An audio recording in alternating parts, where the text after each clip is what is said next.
I'm Amanda. And I'm Peyton. And this is Keeping It Real-ish.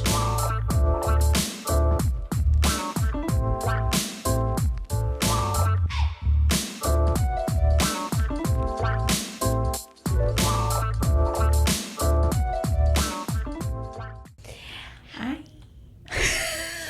Oh, I thought that was like... Yeah, sorry. Hi. Welcome back. Welcome back. Dolly is joining us again today. Thank you, doll. For our episode. If I look bald, sorry, everyone. You were anything but bald. Right. If my hairline just goes into the abyss, it's fine. It is fine. All right, so what's been going on, Pay? This week. This week, I guess. We had a little parking fiasco at work, which has been so fun to deal with. I guess a backstory, when I first started, when you know, as long as you've been there, however long, the parking garage has been a thing. We have a parking garage connected to our work, and we were able to park there. And back when I started, we used to be able to park for free. And since then, they have changed kind of how they've done stuff. Eventually, it was either assigned to your easy tag or it was assigned to, like, you got a little, I don't know, pass card. Like a little card. Yes. A scan card to go in and out. Yes. Through the gate. Yeah. And then as time has went on, they have stopped giving passes and stopped letting you use your easy tag. So then you had to start paying. But they basically told you if you park on the third or fourth floor, whatever it was, and you paid, you were fine. Then a couple years ago, they said, realistically, y'all shouldn't be parking in the garage. And then that's when they came up with a free lot. There's this free lot. How many blocks would you say? It's like I would call it a block and a half. Yeah, it's about a block and a half from our salon. Obviously, it's not covered. It's not a parking garage or anything. It's literally just a plot of parking spots. And we are now all supposed to park there.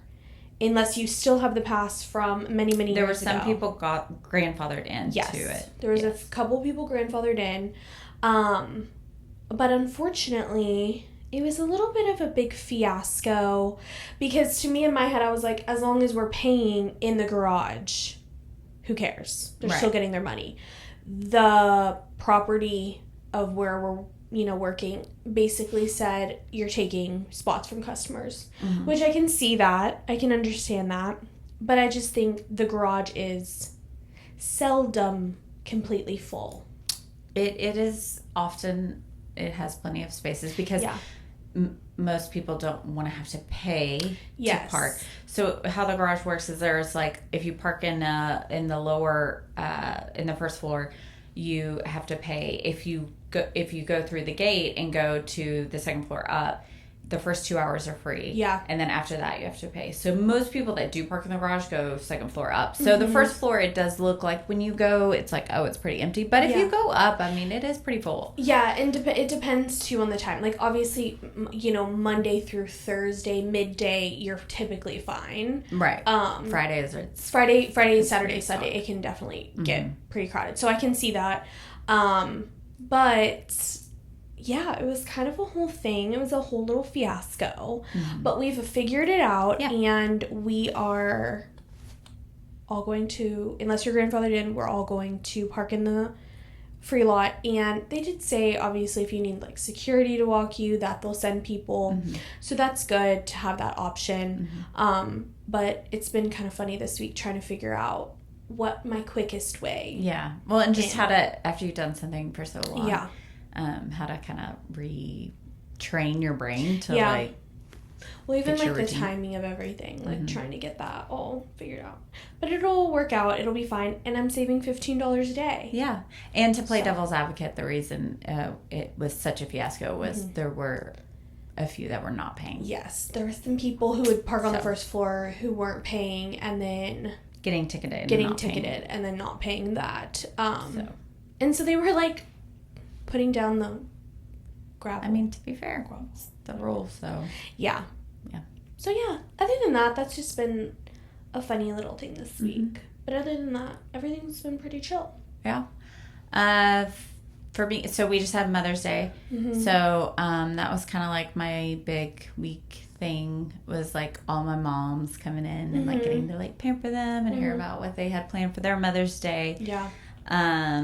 Which is fun. And then for myself, for my Mother's Day,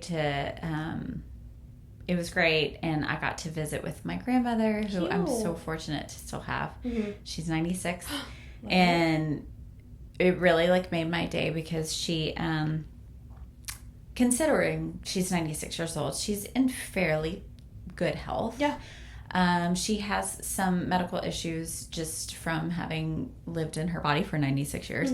But all in all, I mean, she's doing all right. She's still got her wits about her.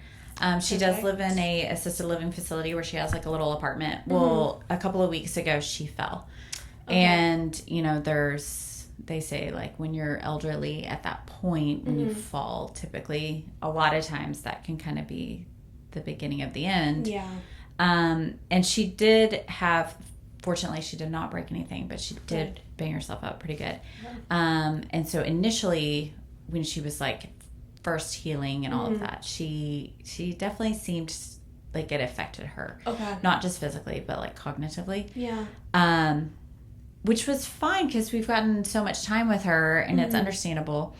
And when we got there, it was like, nope, she's back to her old self. Oh, perfect. And so it just like made my freaking day. So sweet. And she was so great. Yeah. And she is a shining example of how you should live your life, not just as a 96-year-old, but every day she wakes up and she just thanks the Lord for what he's given her. She's so grateful for everything.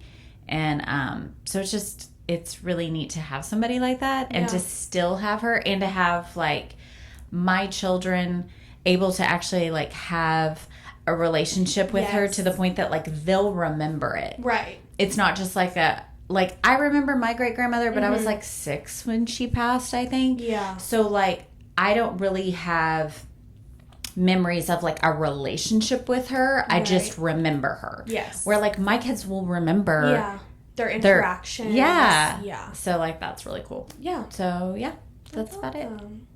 I love Mother's Day. I love Mother's and Father's Day. Like, I think it's so sweet just to celebrate everyone. So, funny story. I actually learned this year about Mother's Day that the woman that petitioned to have Mother's Day become a thing did it because she just had such an appreciation for her mother. And just felt like at the time, because I want to say it was like early turn of the century, that there just wasn't a lot of like praise of women. Shocker. Right. And she just really appreciated how much her mom did, and so and recognized that in other moms that she knew, and so she like petitioned, I think Roosevelt was the president at the time, that we have a Mother's Day. It ended up going into place, and then so quickly became so commercialized to be like it is now, right, that she actually in her later years of her life would like petition against it, which I thought was kind of funny. Wait, that's funny. She's like, guys, we've done too much. Well, I think it's because she wanted it to be sincere. Yeah, and like special. Yeah, and she didn't want to make it just such a... Which that's how I am. Like for Mother's Day, it's like my kids wrote me cards. Yeah. And like my husband bought me some stuff. And not to sound ungrateful that the things he got me I did not appreciate, but it's like, it's the words from my kids of like how they feel about me as a mom. Yeah. It's my getting to spend, an hour with my grandmother, interacting with her, and like just voicing my appreciation to her. Those are the things that it's like. It's the genuine side of it. Yeah. Yes. I agree. Anyway. Yeah. All right. So what do you have this week for I'm Obsessed? Okay. I have the one, the only, the best. The best. She's a little banged up, so ignore that. I use her all the time. Unite 7 Seconds leave-in conditioner. Love her. The best, I would say literally the best detangler I've ever used. We had Unite for a long time in our salon. We then transitioned into carrying R&Co. We've recently brought back some special items from Unite, and detangler was one of them. It moves amazing in our salon because it's such a good literally such a good detangler. Every person can use it. Every person can use it. It's super lightweight. I mean, one of my favorite ways to use it is even like when I'm going to be out in the sun, going to be out at the pool, using it, and genuinely it makes my hair feel amazing. So it's a leave-in conditioner. It's a detangler. What did they always say? It takes 7 seconds to fall in love with it. Is that what they... It's like what it does. Yeah, it's like 7 seconds. It'll basically go in and hydrate so you can detangle your hair within 7 seconds. And like, yeah. Exactly. But such an amazing product. I'm so happy we brought it back because literally anyone and everyone can use it. Great for kids. Yes. Yeah. So my 2 favorite things about it is that it has 450 degree heat protection. So you already like start your foundation with that before you blow dry your hair, or even if you air dry your hair, at least you have a foundation of that in there. And then it also has thermal and UV protection. Right. So being in Houston, obviously, like that's huge. But just being anywhere, having and like you said, like using it before the pool and stuff like that. Exactly. Because it's got the UV. Yeah. So it's just great, and it's like one of it has the hydrating factors without the weight, which I think is really, really, really hard to get. Exactly. Yeah, it is. It's honestly just like the most perfect all-around product. Any single person could use it. Short hair, long hair, it's perfect. So I'm obsessed. Yes. With our detangler. We love it. Perfect. So we'll put info in the show notes. Awesome. Even Dolly could use it. Huh, doll. She's like, I'm literally asleep, please. Right. We took a long walk today, so she's tired, girl. Tired girl. Okay, so for our topic today, we thought it would be fun to discuss salon taboos. Yes. And things that we do. Yes. And we can also share why we feel like we're justified to do what is considered taboo. Taboo. Yeah. Perfect. So you want to start us off? I'll start. Okay, so one of my taboo things I do, which it's funny because I feel like these are all just like inside jokes at the salon. Like the girls always like, poke fun at me for them. But I'm like, I guess realistically they are like, they're pretty taboo because I feel like people should or should not do, whatever. One of my biggest things is I mix any developer with anything. Like I'm going to be honest, it stresses me out. 100%. It stresses a lot of people out.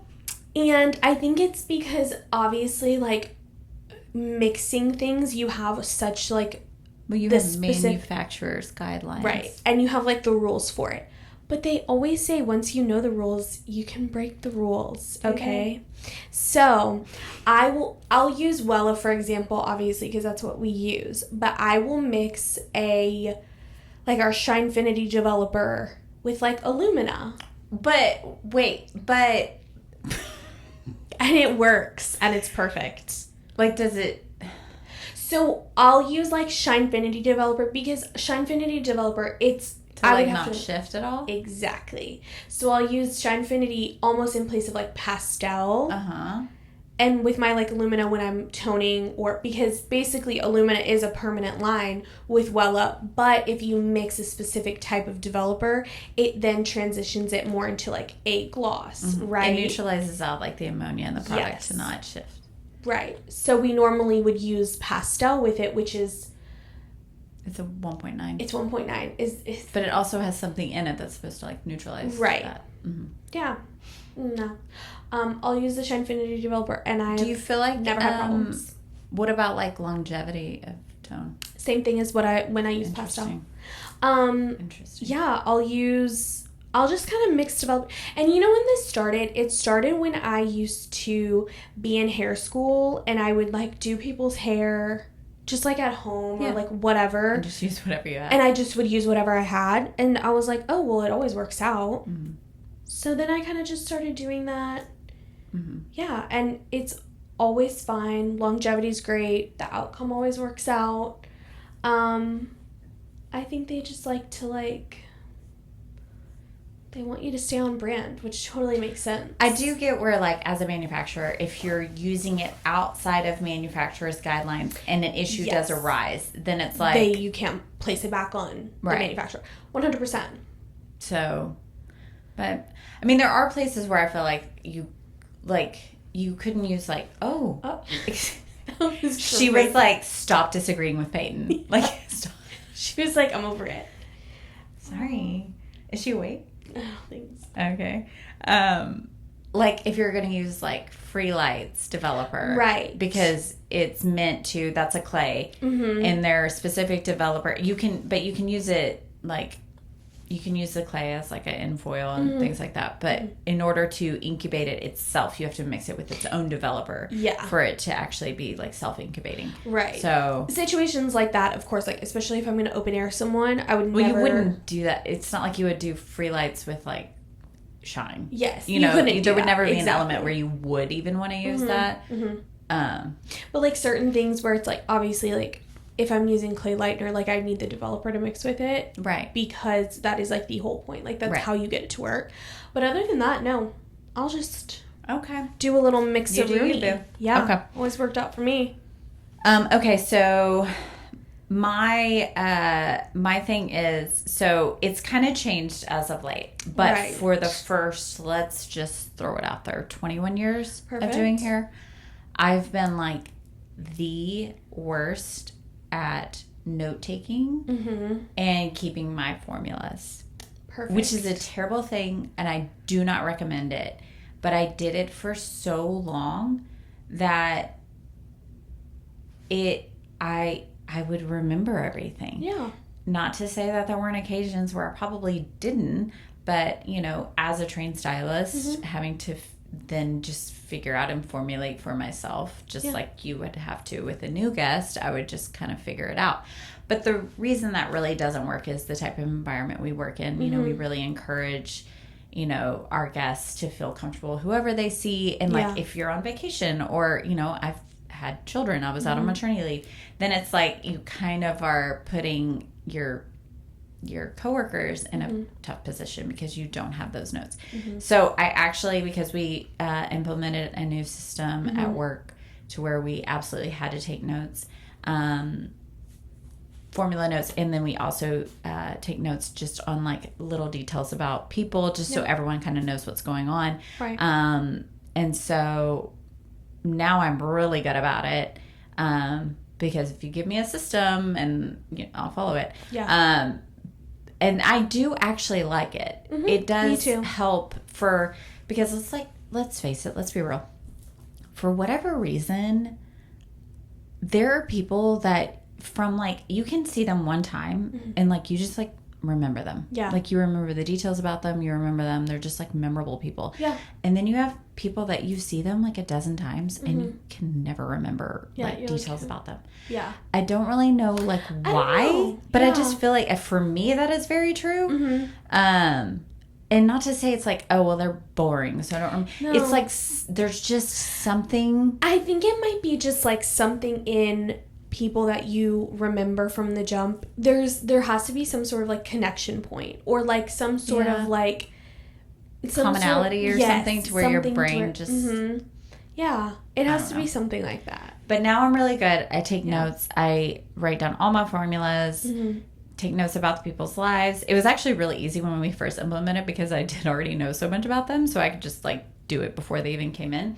But what I have found now is, like, just like the Apple Watch, like, I love the Apple Watch because it helps me so tremendously, but also, like, it's making me dumber because I don't have to, like, remember things because I rely on the technology. So that has now happened with your notes. With my notes because I have a safety net.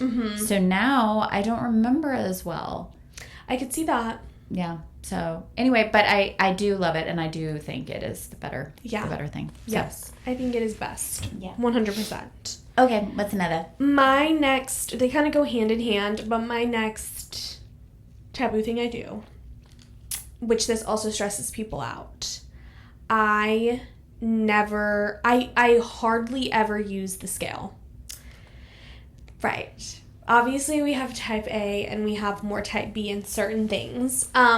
My type B, the scale to me, it's just, I'm going off consistency. I'm going off how well I like the consistency of something when I'm mixing. Like color? Color, I do the scale way more. Way more. Because I'm like, obviously... Can you throw me a percentage? Like 50%. Like 50%. 50%? Yeah. If I know, I can eyeball it. Eventually you get to the point where you can eyeball it. It's the consistency. If I can tell if like color, if my color is too runny, I know, and I'm wanting it 1-to-1. What about like CT? Pish posh. It's that I can eyeball it. I literally will eyeball. CT is 2-to-1. Yeah. So no, I'll eyeball it. Okay. It's all about like my 1-to-2. Exactly. Like that's what I'm saying. So I know that if I'm mixing something with pastel or something in our semi-permanent line, I know I'm doing it more 1-to-2. I know I can do a couple turns of the color and then I can eyeball how much developer I want. I mix it, and then if it's too runny or too like not runny, I don't know the word, I'll know I need to add one more of something, a little more of something. Okay. Right. This goes back to now lightener. Most people like their lightener thicker. Or maybe frosting consistency. I do not, if I'm doing highlights to the root, my consistency is thicker. Okay, this was something I had to learn later on in my career because I was not recognizing why it was so difficult to work with, and it was because I was making it too runny. So I switched that. Then, but if I'm doing TZ lights or something, we also have to think about like my clientele. They have a lot of hair. I need to get through it. If I do the majority of the stuff I do is like TZ lighty or lived in looks. I just need to get through it, right? And so I can't have my consistency too thick because then the blend is not as good, or like it takes too long to put something in a foil. I mean, fair enough. And most of the time, even the lighteners we work with, there's a range of how you mix it. So it's like 1-to-1 up to 1-to-2. And you are more of a 1-to-2. Way more of a 1-to-2. But I will say, do you use higher developer? Because the power is in the powder. So it depends what I'm doing. Normally, again, like a lot of my people, they want to be more in like the brown family or like caramely. So you're not trying to push them. So I'm not really trying to push them to 9-10. Now, if I do know, especially like in that top section when I know like I need the lift, to catch up to the back or whatever, I will then switch my consistency to being a little bit thicker. Okay. So that it's like making up for lost time in a sense. So that's what I'm saying. I just eyeball everything. I just know, You just, it's a gut feeling. Yeah. But in general, I mix up a lot. They always say a Peyton bowl. I need a Peyton bowl because I'm like, I'm doing probably 3 scoops of powder and then pretty much filling it all the way to the top with developer. Like, but I'll get through it pretty fast because I have to like. So it's not like we're talking just copious amounts of product wasted? Never. I'm great. I used to not be as good. Used to be a waster. These days, I'm pretty good. And yeah, I have to saturate really well for my dark, brunettes. This is true. All my dark hair girls. So that's my taboo thing. Yeah. Okay. Stresses some out. Makes total sense to me. Yeah. I mean, I do a lot of blondes to the root. So yeah, that would never work for me. Yeah. But I also, I mix my bleach tighter than you do, but I also I use like lower volumes. Yeah. So yeah. I need more of the power. Right. Well, and too, which kind of goes into your next thing, you can do the lower developer. Oh yeah. Yeah. That makes sense. So, okay. So my next taboo, which like, okay, I will argue this. Perfect. Okay. I stand on this. It will be the hill I die on. Right. Okay. I use heat. Yes. I process with heat. Okay. What's your percentage? Like 90% of the time? 98% of the time. Oh my gosh. At Clit Girls, if you need the machine, it's with Amanda. I'm using it. Yeah. I'm using it. Yep. Okay. Here's here's where I feel like I have a justification. Okay. Not even that I use low developer, because to me, it doesn't matter. You can still cause damage with that. Yeah, fair. The reason I prefer to use heat is because we live in Houston, Texas. And I'm going to go ahead and say 98% of the time, our AC is running at max capacity. Okay? Very true. So I use heat, but I am psychotic about how I position my guests and the type of heat that I'm using. I don't use a lot of heat. Okay. I don't put it up high. I keep it fairly far away from them. Okay. And I will monitor them, because if they move, I will move it. Yeah. I'm counteracting how cold the cold air. Okay, that's fair. Because I feel like I can create more consistent results in a shorter amount of time by balancing out the cold air in the salon. Okay. And have more consistent results in the fact that they all have heat emitting from their scalp. And then it's so you've got some heat here. And then if I've packed in, that heat is getting trapped by what I've packed in sitting on top of, if the foils are sitting on top of each other. So then I need to balance that out with where it's not sitting on top of itself and it's getting all the cold air. So a lot of times I would say most of the time when I'm putting things under heat, I'm isolating where that is happening to balance the heat that is already in place. Okay. You could essentially create a somewhat similar what's the word? A similar process with just maybe putting a processing cap or a towel or something to try to trap in the heat. But I just find I don't use a lot of it's not very high heat. It's literally just to balance the AC. That makes sense. Our salon is typically extremely cold. Which it needs to be, because we're all melting. We're all melting. There's blow dryers going. We have huge windows, so it gets really hot in the spring, summer. Really high ceilings. Yes. So, and there's just a lot of us there. Yeah. So it's just, I feel like the cold air in the salon is really intense. So that's my purpose behind it. Not to be no. It's that I want to have consistency in the foil. So, yeah. I think that is valid. I will die on that hill. Yeah. So. Perfect. Yeah. Yeah. Okay. Anything else? I know, we were trying to think. We were like, what else do we do? But I feel like other than that, I mean, even though I think I'm way more type B than her, I think we're both still relatively type A. We're definitely a little more perfection-y, ism-y. So I would say you're more type B. Yes. Well, yeah, just in different ways. In different ways, yes. So it's one of those things where I feel like overall we're not breaking too many rules. Yeah. But yeah. Okay. Anything else? That's all I got. All right. Well, until next time, keep keeping it realish.